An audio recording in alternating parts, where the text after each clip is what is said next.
So if I have one takeaway from this episode of Pokemon, it has to be this. If I never, ever hear the word Sentret ever again, it'll be too soon.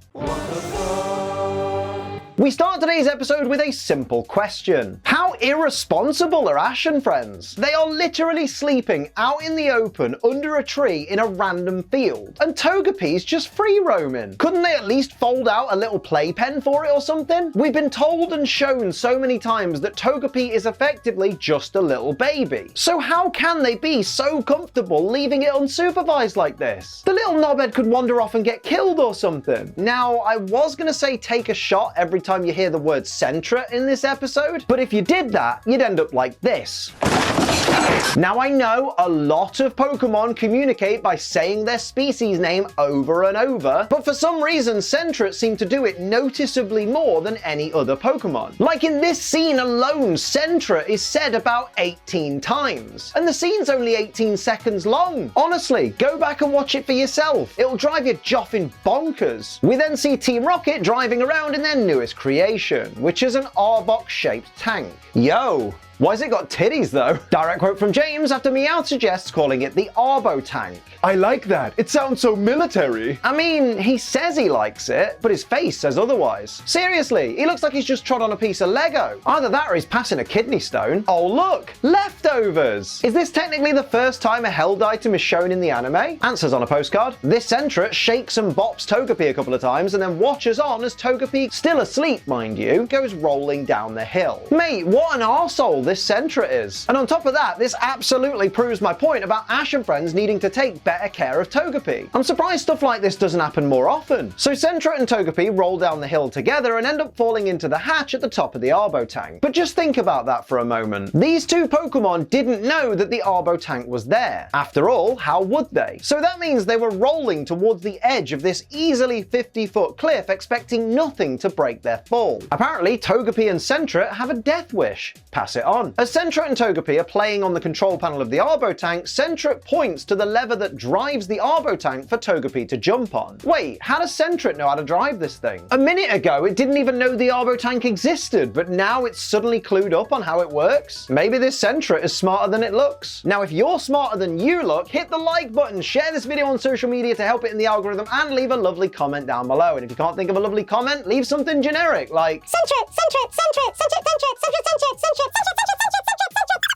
or just comment the name of the secret Pokemon I've hidden somewhere in the video. And if you're new to the channel, hit the subscribe button, turn on all notifications so you never miss an episode of Pokemon WTF Moments or Cereal Battles on a Sunday. Make sure you check those out. Thank you as always for getting us to 1.76 million subscribers. I know it doesn't look like that right now, but if you subscribe today, maybe YouTube will add that extra 0. And of course, don't forget to check out my Twitch channel or you'll miss out on stuff like this. God. Enemy UAV active. Oh my god. The new safe zone. I suplexed him into the toilet. Not gonna lie, Jesse telling James, Don't tell me you forgot to put the parking brake on. and James replying, All right. What would you like me to tell you then? gave me a genuine chuckle. Now, I've got no remorse for Misty when she wakes up and starts to panic because she can't find Togepi. You made no effort to make sure Togepi was safe while you were asleep, you daft idiot. If you'd have just invested in a leash or a playpen or even a Pokeball for Togepi, then you'd have a right to be surprised when it goes missing. But you just let it free roam, so you don't get any sympathy. Apparently, Pikachu sleeps with his face right next to Ash's arse. Mate, that's properly grim. There's being close to your trainer, and then there's this. Like, you just know every time Ash farts in his sleep, that goes straight into Pikachu's mouth. Apparently, nothing says I choose you quite like methane inhalation. After Ash is woken up by a different Sentret, the gang all stare at it for a while. Ash even checks the Pokedex entry for Sentret. But do you know what they don't do? Try to catch it. But of course, why would they? It's not like they're Pokemon trainers, and this is a wild Pokemon. Well, actually, Liam, I think you'll find they're trying to figure out why the Sentret is so worried. So, it's not like if they catch it, Sentret's suddenly going to forget its troubles, is it? They should catch it, then send it out of its Pokeball, and then try to figure out what's wrong. Ash is never going to become a Pokemon Master if he doesn't start actually catching some Pokemon. It's like 90% of the job. A bunch of Sentrets stand in front of the Arbotank to try and stop it. And as soon as it gets close, they all run away to avoid being crushed. Amazing job, guys. Well done. Couldn't have stopped it without you.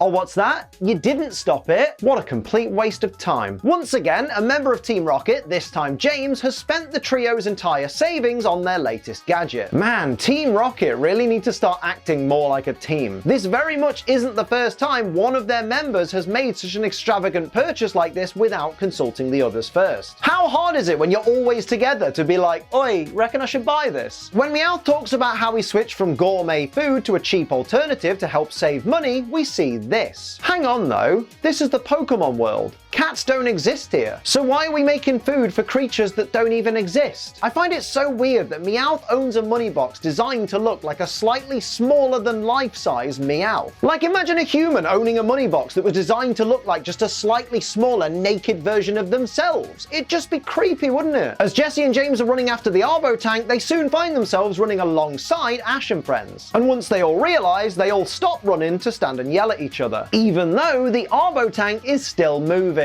Mate, what was even the point of running after it in the first place if you're just gonna stop and let it get away? Whoa, whoa, whoa, whoa, whoa, hold the phone, lads. Our boy Brock is the first person in this episode to send out a Pokemon to help. Seriously, we need to check we're in the right timeline. Next thing you know, he'll actually be useful too. Now, this isn't so much of a WTF moment as it is a WTF moment buster. Ever since I started this series, people have made recommendations for WTF moments that I can do in future episodes. Even though some of the episodes in question I'm not going to get to for like 5 to 10 years, so I guess early bird gets the worm and you'll be able to go back to your comment and go, look, I told him 5 years ago about this one, even though I might already know it anyway, so it's kind of a moot point, but hey, you're commenting for the algorithm, so that's cool. And the thing that people bring up most about this episode is how does Brock know the name of the Arbotank before anybody's told him it? Even though in this scene right here, Meowth literally shouts to Ash and Misty, and most importantly to Brock, If that dinky delinquent of yours wrecks that Arbotank, you're gonna pay. so there, that's how Brock knows the name. It was yelled at him by Meowth. You're welcome. Now, I'm sure I'm the only person who cares about this, but half of that drill is completely pointless, isn't it? Like, the way this thing's jaw is designed, it's gonna block the rear half of the drill from even getting to the thing that it's drilling into. I know technically it makes no difference to the episode, but these are the kinds of things I think about. The gang decide to set up a tent and change into military uniforms before actually deciding what to do to stop the Arbotank. Yeah, cosplay. That'll save the day. And I bet you they won't even be wearing these outfits when they actually try and take the thing down. They're just wasting valuable time, really. Wait a minute, why does Onix have to gently scoop the earth and rocks away? Isn't this a Pokemon known for literally boring its body into the ground to make tunnels? Surely digging a hole shouldn't be this much effort for an actual Onix. Brock's Onix apparently sucks. Pass it on. Oh, look!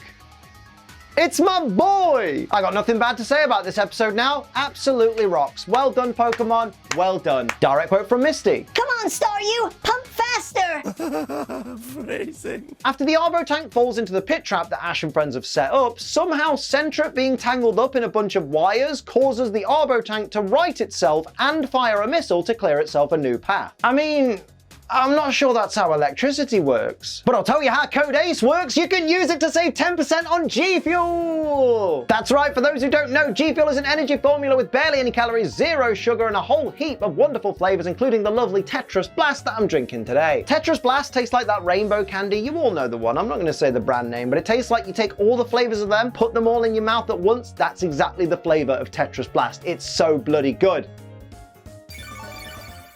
Oh, that is so bloody good. Get yourself over to gfuel.com, have a look at all the wonderful flavors available, maybe even pick yourself up a starter kit that comes with a shaker so you can try a bunch of flavors out. Just remember, use code ACE when you do, and you'll save 10% on your order. And it helps support this wonderful channel, so cheers. Remember though, G Fuel is for over 18s only because it contains caffeine, and children don't need to be anywhere near caffeine. They're annoying enough as it is, and because it contains caffeine, drink it responsibly. Don't be a dickhead, dickhead. When Team Rocket perform their motto, they reveal that they own a bunch of Pidgey. Wait, why do they never use these? Like, a bunch of Pidgey working together would be a really great help for Team Rocket, especially if they train them up enough to evolve them all into Pidgeotto. Team Rocket, you're sitting on your own personal air force. Use your noodles. Dugtrio Team Rocket is a cursed image. Accept Dugtrio Team Rocket as your lords and saviors. Otherwise, you will suffer a lifetime of misfortune. And Dugtrio Team Rocket will probably become your sleep paralysis demon or something horrible like that. As the gang look down at the Arbotank, Arbotank, which is now in a massive hole dug by Team Rocket, we get this direct quote from Misty. If only we could get down there. Yeah, if only you had a gigantic Pokemon that could help you get down into that hole. You know, like an Onyx. Or maybe a Pokemon that has extendable vines that in previous episodes have been shown to be infinitely long and strong enough to carry the weight of humans. You know, like Bulbasaur or Chikorita. Or better yet, a Pokemon that can fly and can carry the weight of a human while doing so. You know, like a Charizard? Man, it'd be a shame if they didn't have at least one, if not all of the Pokemon that I just mentioned. I guess there's just no way for them to get down there. So Meowth had the right idea. He simply jumped and landed on top of the Arbotank. Mate, how dumb do you have to be to not think of an idea that Meowth thought of? Our protagonists are all morons. Pass it on. After Pikachu tries zapping Meowth and hitting some electronics, causing the Arbotank to spring out of the hole on a giant springboard and hop away, it's revealed that Jesse and James are still just sat there in their Doug Trio costume. Or I guess Doug Duo at this point, since Meowth's gone. Mate, what are you two doing? You're supposed to be getting your tank back and trying to steal all the Pokemon currently trapped inside it, and you're just letting everything get away. That's not very antagonistic. Oh my God. As if I wasn't sick enough already of the word Sentret from the sheer amount of times we've heard it said in this episode, the Sentret are now sending out a warning cry to make sure all the wild Pokemon in the area get out of the path of the Arbotank, which consists of them repeatedly yelling Sentret again and again. But that's not all. This time it's at a much higher register and with added echo, because that's not piss irritating at all, is it? I have a question. Why are the wild Sandshrew and Diglett all so worried about getting out of the path of the Arbotank? They're ground-type Pokemon. They literally excel at tunneling underground. Can't they just hide underground if the tank gets close? Like, why would they bother staying above ground? Surely their first instinct is to go as deep as possible. Phrasing? For no reason at all, this Sentret grabs onto Meowth's whiskers and gives them a thorough yanking. This Sentret is an arsehole. Pass it on. After the gang realise the Arbotank is now headed towards the city, Ash asks Brock what his new plan of attack is, and Brock replies, We're gonna need Charizard. Mate, how has it taken them this long to come to this conclusion? Charizard should have been out from the start. So, help me understand here. When the Arbotank was about to crash into this wall, everybody panicked until Togepi used Metronome. When Togepi used Metronome, it summoned Explosion or Dig or something that created a tunnel in front of the tank for the tank to go through. But here, it's just using its robot arms to break the rocks ahead to make a path for itself like before. So would it have not used these same robot arms to break through the wall in the first place?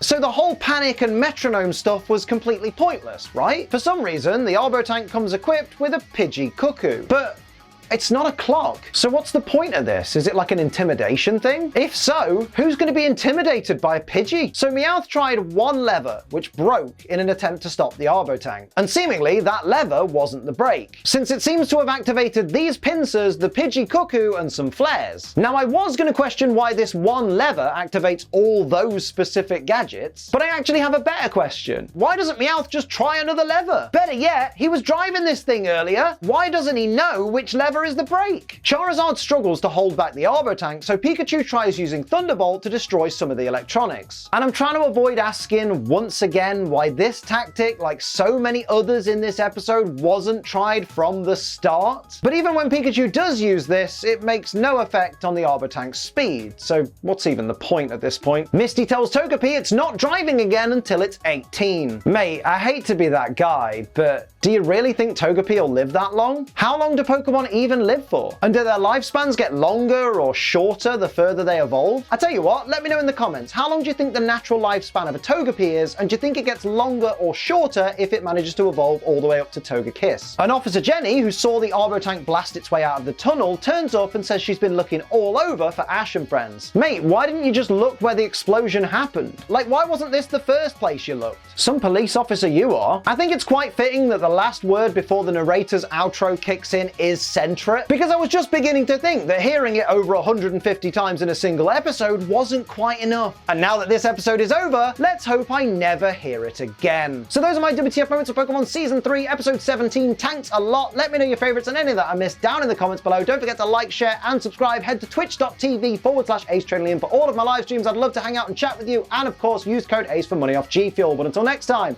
I'm Ace Trainer Liam. Keep on training.